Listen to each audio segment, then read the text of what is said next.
Not knowing in the background, I can take over the entire laptop. All I can do, I can activate the camera in the background. I can actually see everything he's doing. I can shut down this laptop if I want to. You can see, just move the camera around, move the laptop.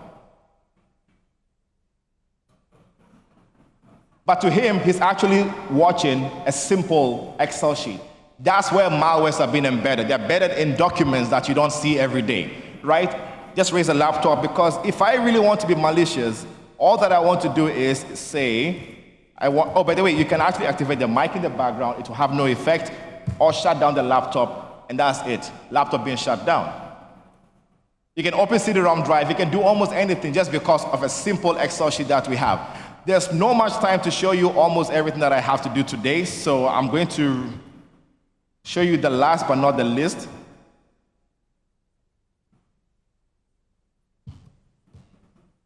No, anyway, so those are basically some of the easiest ways for you to get compromised, and I know there's time.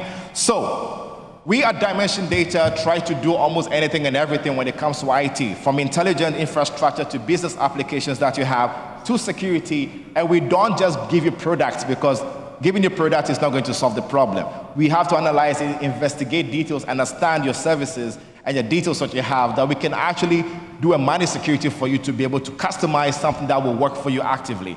We have all the qualifications you can think about. No need to actually show you all of that. And last but not the least, as Mr. MC comes on stage, like I said, let's not think about cybersecurity, but cyber resilience. Cybersecurity is about 3 elements, number 2, 3, and 4. Being able to protect, detect what is happening in networking systems, and how do you respond. Cyber resilience, on the other hand, is being able to identify some of these risks that are happening to you. Like I said, we move from a compliance-based to risk-based approach, and how do you recover very, very quickly. So with that, there are some details that we have to conversations to ask as CEOs in our boardrooms. How do you demonstrate the investment that you have? You have to make cybersecurity part of the board strategy. When was the last cyber threat examined? These are some of the questions that you need to start asking, and boardroom questions. This presentation will be shared with everyone, so I don't have to read all the details because of time as well. So with that, I'll say thank you very much. My team is here, also in the booth. Do come see them. Let's see how we can interact. Let's have a conversation and be able to see how you can be resilient. So I'll say thank you very much. And this is how my room looks like at work. This is how our cyber threat intelligence. We have been trying to do one major thing: reduce the amount of time we spend on treating incidents from 5 hours to 8 seconds. If you want to find out, please come to the booth and let's have a conversation. Thank you very much.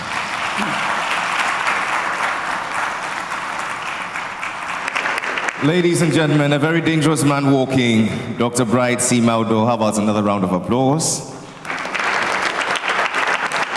We're grateful for those very penetrating insights, very revealing, urging us to adhere to cyber resilience and not cyber security, because security is just myth. If you're connecting with us, this is the 5th Ghana CU Summit. We're coming to you live from the Kempinski Gold Coast City. It's a tradition unbroken where the biggest conclave of CEOs and business executives interact with policymakers and government as we deliberate on important and pertinent issues that affect our economy. Today, we're dwelling on a very important theme, and as a build-up to the theme, we're taking several insights before the arrival of our guest of honor, the Vice President of the Republic. If you're joining us, we're live on Joy 99.7 and several other digital platforms on social media. Please tell a friend to connect and listen to very, very insightful and revealing conversations on our economy. Coming up next, it is important that we hear the perspective of the boardroom, taking from where we left off, talking about your phone. This phone was found by an Uber driver. I believe Mrs. Spiel from Lakeside Estate. If it's yours, please see me for identification and collection before I hand it over to National Security. Additionally, a misplaced key in the ladies' washroom has been found. I believe it's a Chevy. If you want to dispose of it, gladly I'll accept it, but please see me for identification and collection. Taking off from our first insight, it is important that we dwell on corporate governance, how to reset the corporate governance agenda for a post-pandemic economic resilience. Clearly, it's obvious to us that cyber resilience is a shared responsibility and not limited to only IT professionals. Walking us through this very insightful topic by way of a keynote is a man who is well-versed in the corporate boardroom with over 4 decades of corporate experience spanning 8 industries, and currently he presides over 20 boards from 10 industries. Ladies and gentlemen, please make welcome the CEO of the Ghana National Petroleum Company, Dr. KK Sarpong.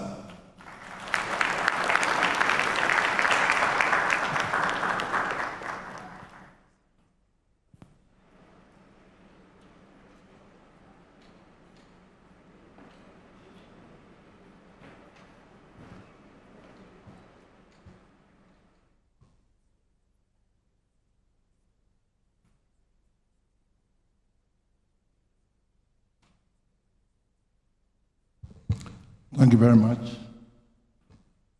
Our distinguished MC, members of the diplomatic community, honorable ministers of state, fellow chief executive officers and business leaders, members of the media, distinguished ladies and gentlemen. I deem it an honor to address this august gathering of business leaders and industry giants from across the world. It's always a great joy to deliberate with fellow CEOs and business leaders on ways of improving the administration of businesses to achieve success.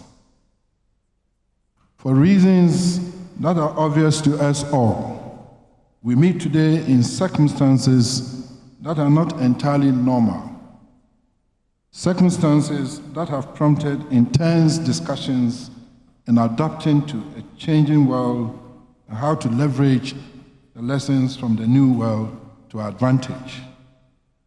I'm certain that we all marvel at how COVID-19 pandemic has led to a paradigm shift that affects all aspects of our lives, including how we manage and administer our businesses. The pandemic has by no means provided numerous lessons to business managers and prompted businesses and institutions to take a second look at the way they do things to ensure their survival. At the core of the lessons learned from the pandemic is the need to transform our business models and processes using digital technology, and for this agenda to be initiated by corporate boards and management. Inasmuch as the need for digitization in businesses preceded the pandemic, it is indeed a pandemic which serves as the unsolicited needed catalyst for targeted action and implementation. Countries still struggle with how to manage the crisis and its after effect effectively. If businesses are to recover from the shocks of the pandemic, there will be the need to reset the corporate governance agenda to build business resilience and ultimately sustained economic growth. The corporate governance structure of our businesses is key to building economic resilience to meet our contemporary challenges. Good corporate governance is needed to ensure the proper running of enterprises, to engender investor confidence that attracts required equity and risk capital. Good corporate governance ensures economic growth as micro enterprises deliver results. The governance structure of most businesses has been on autopilot, but now, with the COVID-19 pandemic, we cannot do business as usual. The pandemic has revealed the importance of business to society and demonstrated the power of technology in striving to meet the needs of all stakeholders. It has also become increasingly clear that to run productive and profitable businesses, digital transformation is critical. Under the current circumstances and beyond, there is no doubt that the corporate governance agenda should embrace digital transformation for businesses to achieve resilience. A vision of employing digitization for business must be set by boards for implementation by management. Technologically literate boards and management are a must-have for all business in today's world. A board that recognizes and appreciates the essence of technology will be of immense benefit to the administration of business. This is so because the board will understand the need to digitize the business and retrain staff to meet the needs of the contemporary technological marketplace. A corporate governance agenda that promotes post-pandemic business and economic resilience will require a more in-depth look at how seriously our boards and executives consider digitization. Suppose the board and management appreciate that technology will lead to revenue growth and improve return on assets, among others. They will reset the agenda from the top and ensure that it is replicated at all levels of the organization. This may even require, or may be necessary for the board and management to also receive training. A board committee may also be formed to deal with digital transformation and digital innovation. To enhance the work of the committee and that of the board, it may also be beneficial to appoint external experts to such a committee. As we recognize the essential role of technology in business, we should be mindful of and swiftly deal with accompanying threats, such as cybercrime, terrorist activities, and intellectual property theft, among others. These are serious issues and threats to technological innovation to which we must be responsive. Distinguished ladies and gentlemen, as we deliberate on leading our businesses into post-pandemic resilience, we cannot ignore the monumental and commendable work done by the government of Ghana to digitize the economy. The creation of the Ministry of Communication and Digitalization is a pointer to the resolve and commitment of our government to ensure that our dear country is not left behind in the global technology and digital revolution. But one may ask, is the government's effort enough to ensure success? I reckon that good corporate governance in both the private and public sectors is needed as well. As I've indicated already, the Board of Directors and Management will have to take appropriate measures to ensure that a successful technology and digital revolution is achieved. Distinguished ladies and gentlemen, I must add that resetting the agenda to achieve business and economic resilience may not rely on only digitization. There are indeed other issues of importance in corporate governance which I wish to offer some thoughts on. I would like to talk briefly about 4 of these. These are making choices to reflect the right boardroom and business cultures, undertaking meaningful corporate social responsibility initiatives, ensuring reasonable gender balance on boards, and committing resources to procure requisite technological infrastructure and for training and retraining staff. It is time for us to reset our choices to reflect a good business culture. Pre-COVID times, I had the opportunity to serve on several boards in Ghana and abroad. Most boardroom culture, from my observation, has lost luster. Some boards also tend to be captured by management or a few board members for their own selfish ends. Other boards do not function well because top management withholds information from the board members, thereby limiting meaningful boardroom debate. There are also those boards that have members, those boards that have members who have no interest in the business of the board because they lack competence, confidence, experience, qualification, and perhaps lack understanding of their role or obligation as board members. I've also seen boards where group alliances based on ethnicity, politics, or religion have led to the coloring of debates, breeding of conflict among board members, and a lack of cooperation in delivering the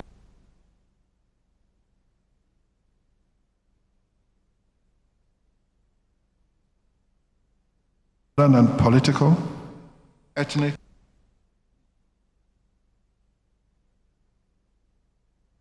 at this time, we cannot manage boardroom business the same way as we have been doing and expect that we will achieve economic and business resilience. We need to reset the boardroom culture with faithful, objective, healthy, and critical debates to speak to the needs of the contemporary post-COVID-19 business world. Certainly, the days of sleeping, snoring, and agenda-pushing directors should be over. I also like to remind you that our businesses have social responsibility to the good people of Ghana and specifically in the communities in which we operate. In recent times, the mantra has been corporate social responsibility. But the question is, how committed are we to take up this responsibility of ensuring that the communities benefit from our activities? I invite corporate Ghana to give generously and meaningfully to society because it is a business imperative to do so and not a favor. The board must not fail in this regard. I also like to emphasize the need to include a reasonable number of competent women on boards.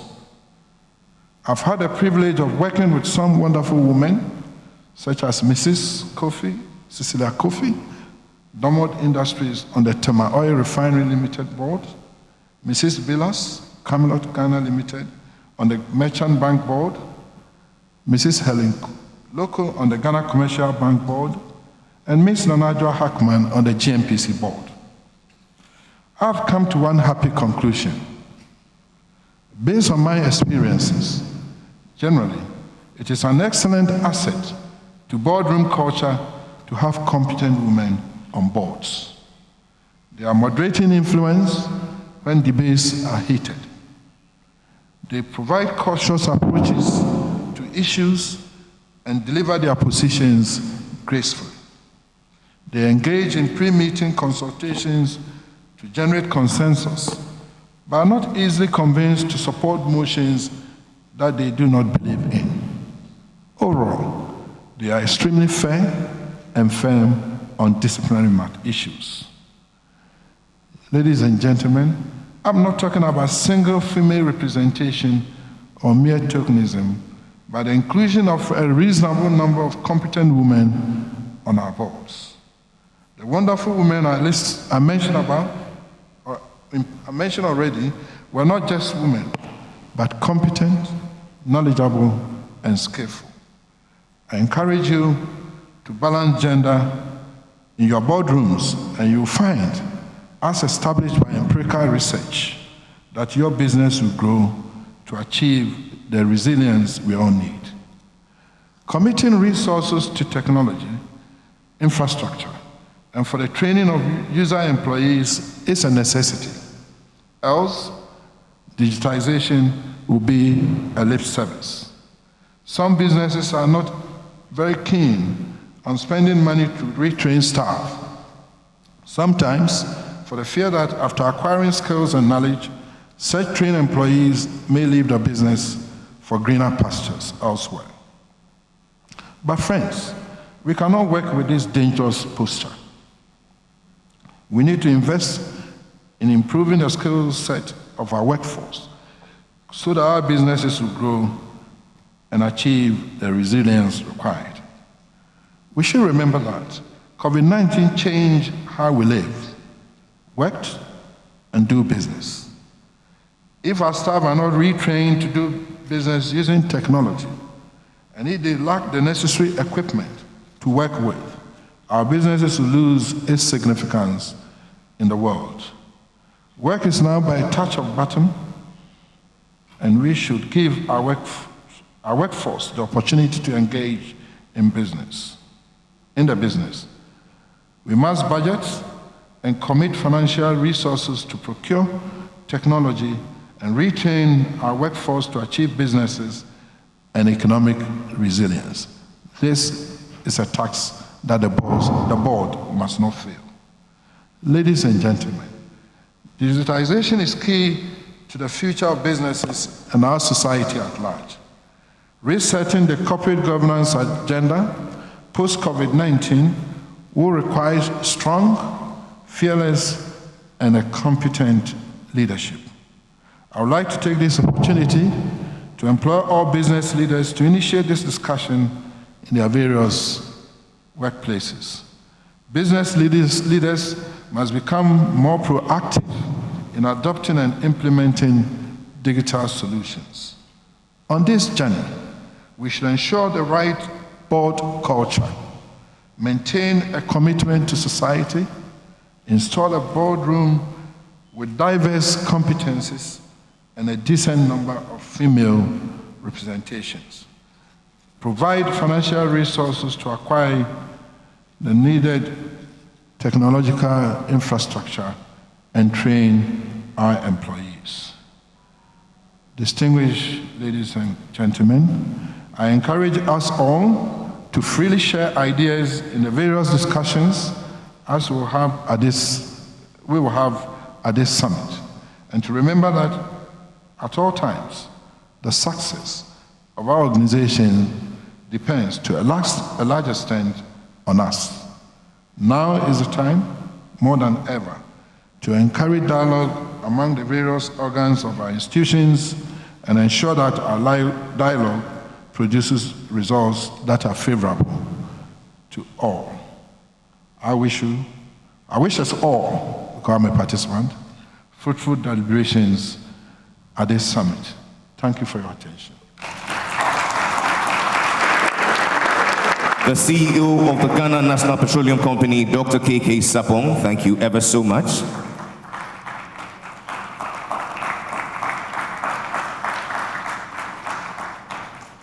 It's the 5th Ghana CEO Summit, brought to you by the CEOs Network in partnership with the Ghana Investment Promotion Authority, the University of Ghana, and the State Interest and Governance Authority. Ladies and gentlemen, 3 messages from our sponsors.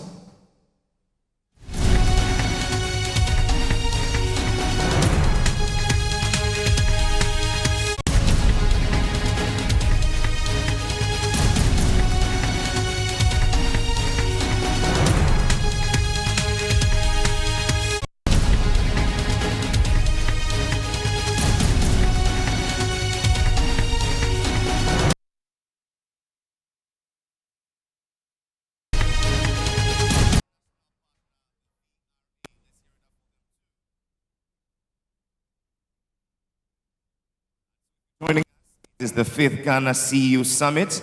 We do this every year, a tradition unbroken, where business leaders come together to deliberate on key pertinent issues affecting the economy. This year, we're dwelling on the theme Digital Transformation, Powering Business and Government Research for a Post-Economic Resilience, a Private-Public Sector Dialogue.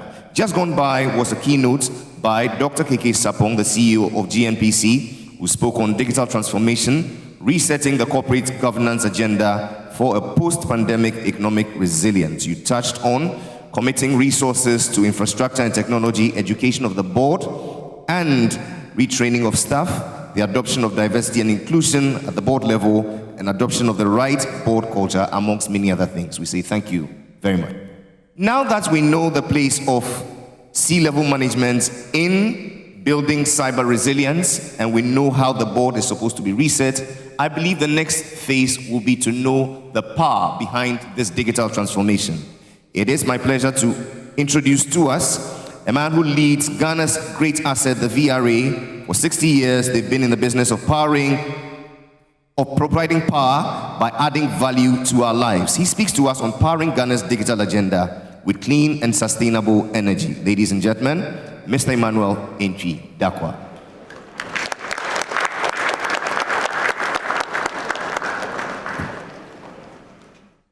He didn't like the applause.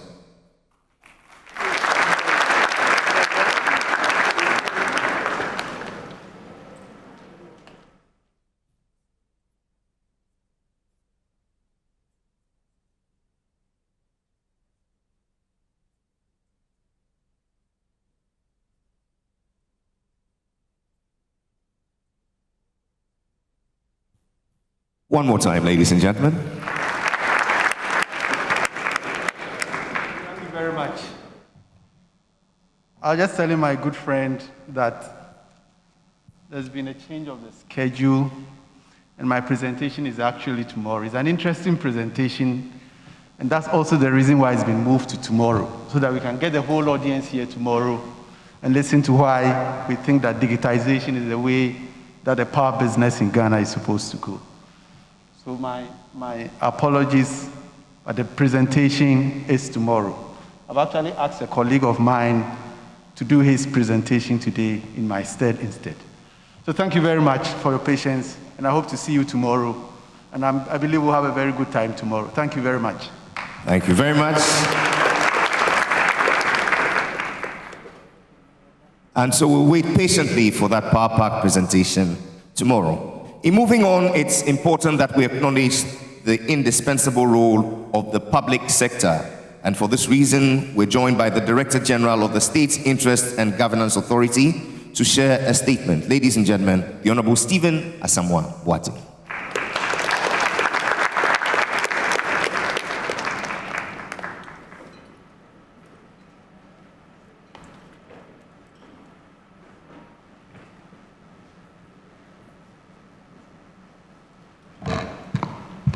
Thank you, Jerry.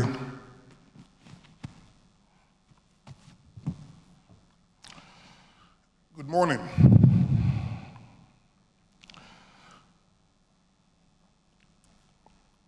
Ministers of State present here, members of the Diplomatic Corps, fellow CEOs, our media partners, and distinguished ladies and gentlemen. I am pleased to be here and to participate in the 5th edition of the Ghana CEO Summit.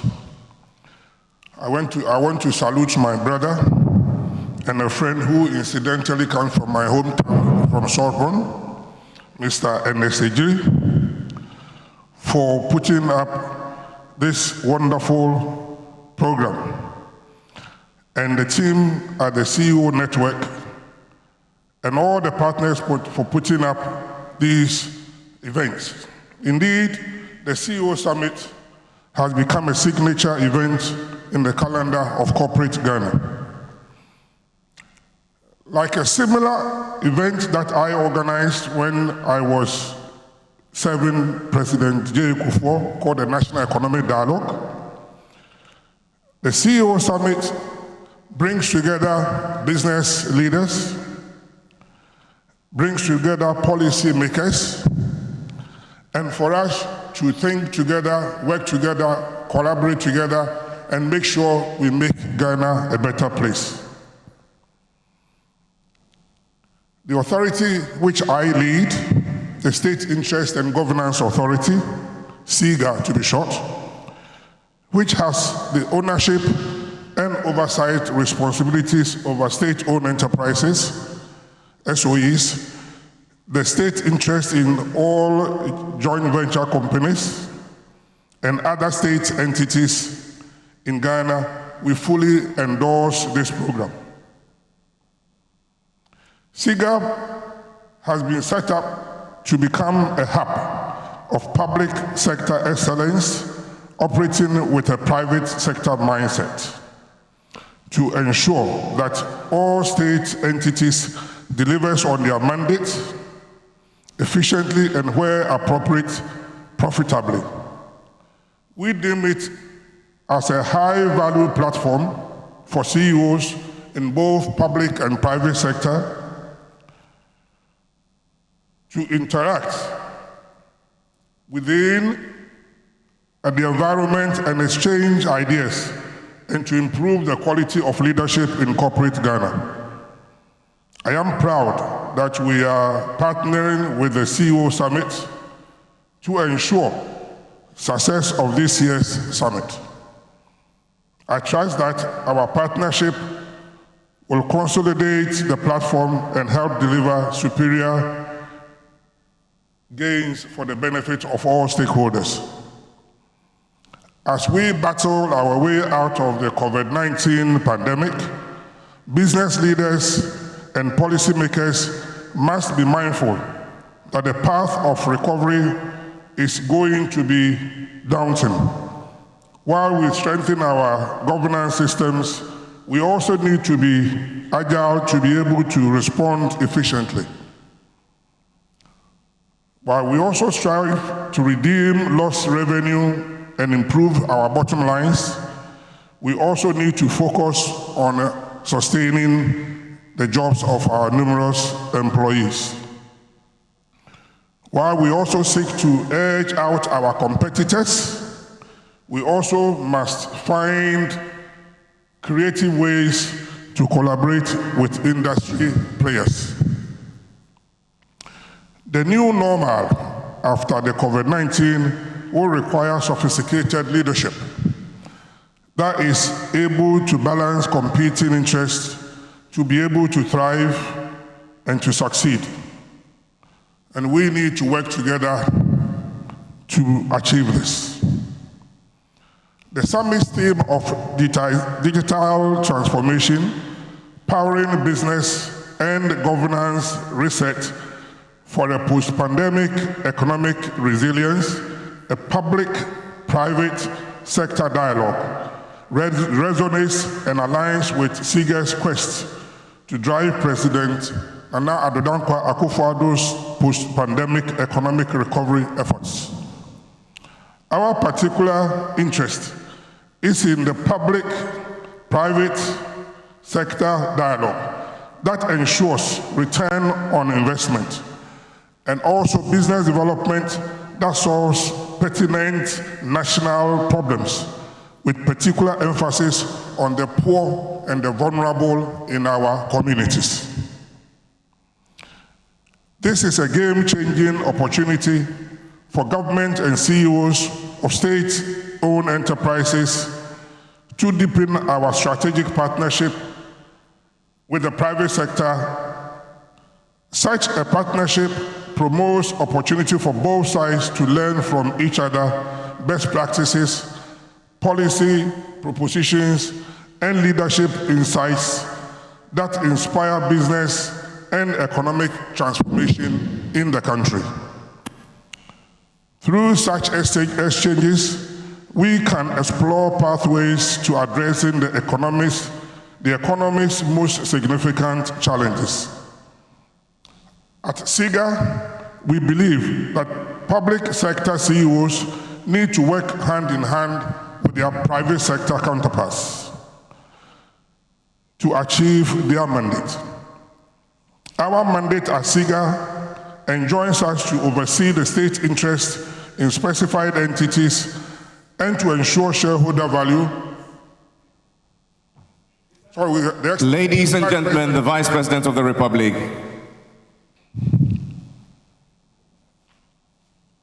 And now, the national salute.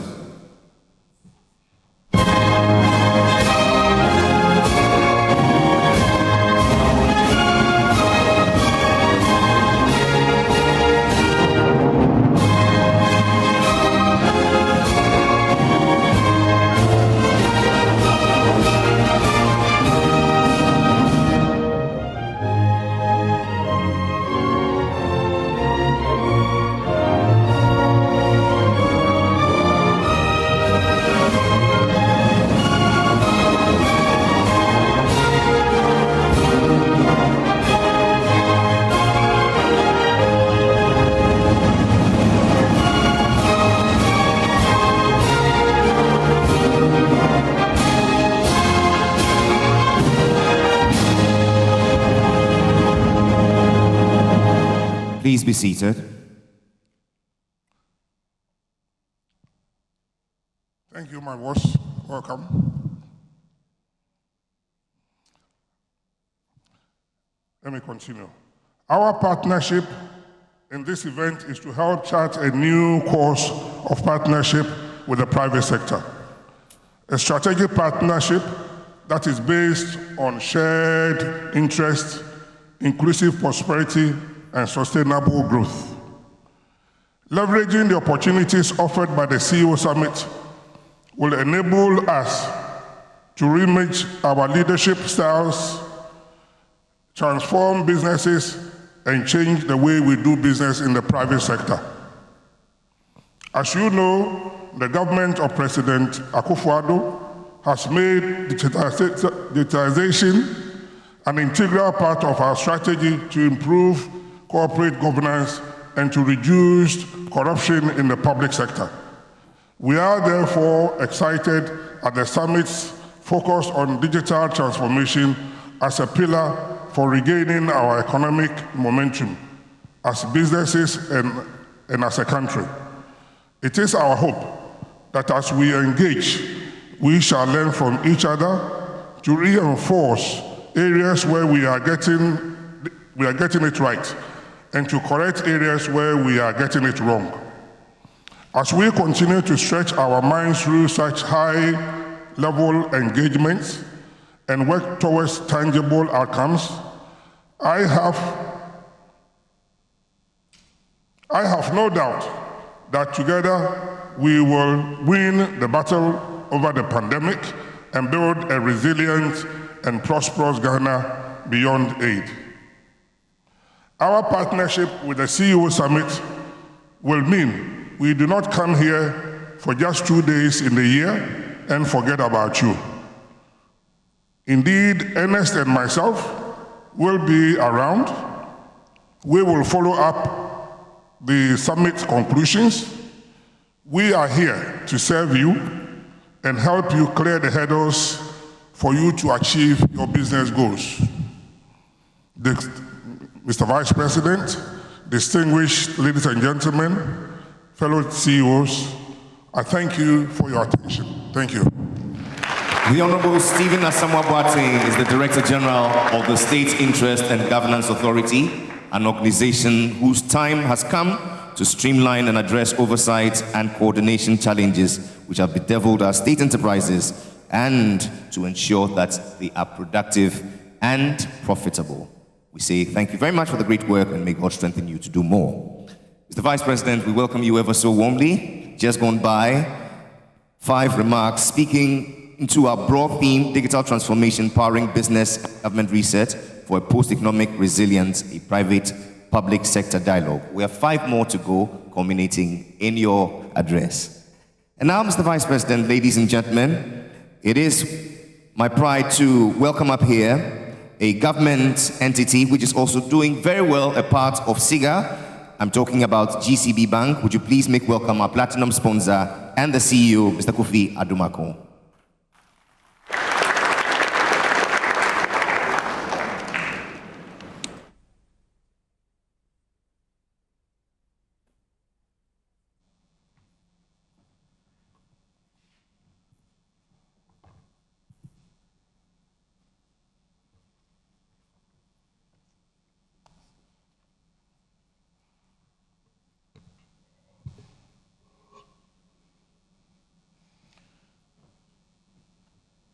Good morning.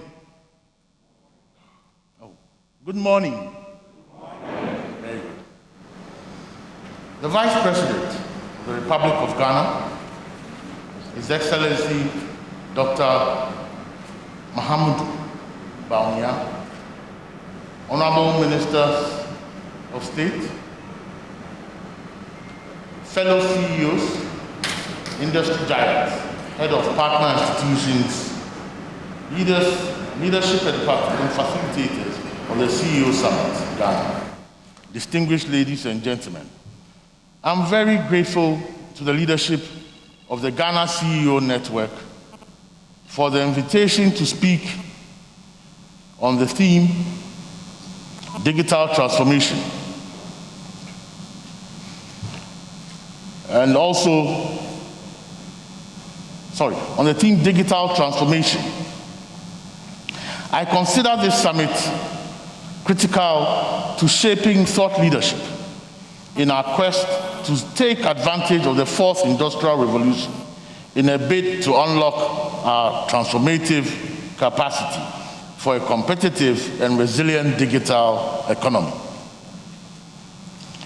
The African rising narrative has been tutored by economic experts and development agencies over the past few years to emphasize the continent's potential to become a major global player. In recent years, the ICT sector in Africa has continued to grow, a trend that is likely to continue. Of late, mobile technologies and services have generated 1.7 million jobs, both in the informal and formal sector. They have contributed $144 billion of economic value, that is 8.5% of GDP of sub-Saharan Africa, and contributed $15.6 billion to the public sector through taxation. This trend is definitely set to continue, with a digital economy expected to be worth 25% of global GDP by 2025. It is against this backdrop that Africa, and Ghana for that matter, must continue to adopt and expand its use of digital technologies in order to leapfrog the continent's challenges and drive towards sustainable and inclusive economic development. Your Excellency, distinguished ladies and gentlemen, I recall the Vice President in 2019 when he reiterated this transformative potential when he explained a digitized formal economy is a crucial plank of Ghana Beyond Aid agenda. The digitization agenda was therefore clearly set. And like Dr. Martin Luther King Jr. also said, our very survival depends on our ability to stay awake, to adjust to new ideas, to remain vigilant, and to face the challenge of change. The COVID-19 pandemic has forced us to accelerate the challenge of change. Indeed, COVID-19 presents an urgent and critical need to facilitate our digitalization agenda, drive across every facet of our national life. It has profoundly revolutionized the way our customers want to be served, and therefore the way businesses must operate. This is forcing investment in remote working technologies, driving the need for improvements in deployment of digital solutions, and the identification of novel ways of adding value. From my perspective, Ghana's digitalization drive can be anchored strategically around three interrelated stakeholder points: a digitally enabled government, a digitally enabled private sector, and a digitally enabled citizenry. Over the past few years, the government of Ghana has taken important and commendable steps in driving the digitalization agenda. The development of a comprehensive digital address system, the establishment of a credible and secure national identity system, the harmonization of the taxpayers' identification numbers and the national ID numbers, for example, are key to the development of our national digital infrastructure.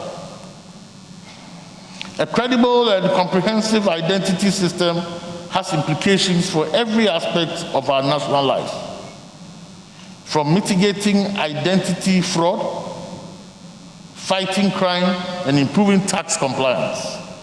Apart from being the foundation for a more comprehensive digitization strategy, it will also unlock a new level of credit access at potentially affordable rates for the well-being of every Ghanaian by providing a platform for building a reliable credit scoring system. I read with interest how countries like the UAE have a minister for artificial intelligence to drive the country's artificial intelligence strategy. Rwanda and Ethiopia both have ministries of technology and innovation. I am therefore particularly excited that digitalization has been added to Ghana's communication ministry to give digitization the requisite attention as part of Ghana Beyond Aid goal of becoming a leader in innovation, digital technology by 2023. This is highly commendable.